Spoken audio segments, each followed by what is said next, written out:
அனைவருக்கும் வணக்கம். நான் உங்கள் கிருஷ்ணா. அதே மாதிரி மேட்டூருக்கு வந்தீங்கன்னா தயவு செஞ்சு இந்த ஒரு முக்கியமான தப்பை மட்டும் பண்ணிடாதீங்க. எதனாலனா, இங்கே எனக்கு பின்னாடி போகுது பார்த்தீங்களா கால்வாய், இந்த கால்வாயில் மட்டும் எக்காரணத்து கொண்டும் மேட்டூரில் இந்த கால்வாயில் மட்டும் குளிச்சிடாதீங்க. எதனாலனா, இதோட ஆழம் வந்து பார்த்தீங்கன்னா குறைஞ்சபட்சம் கீழே வந்து பார்த்தீங்கன்னா 10 அடி இருக்கும்.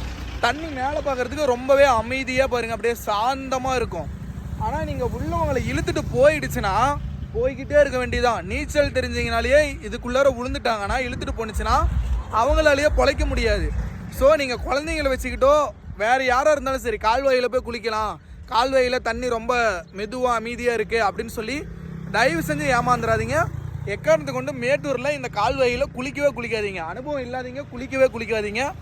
ஸோ இது எதற்காக நான் சொல்கிறேன்னா, தெரியாதீங்க வந்து விழுந்துட்டாங்கன்னா மாட்டிப்பாங்க. நிறைய பேர் இதில் விழுந்து அடிச்சுட்டு போயிருக்காங்க, உயிர் இழந்திருக்காங்க. அதனால் நான் சொல்கிறேன், ஸோ இந்த கால்வாயில் தயவு செஞ்சு மேட்டூர் வந்தீங்கன்னா குளிக்காதீங்க.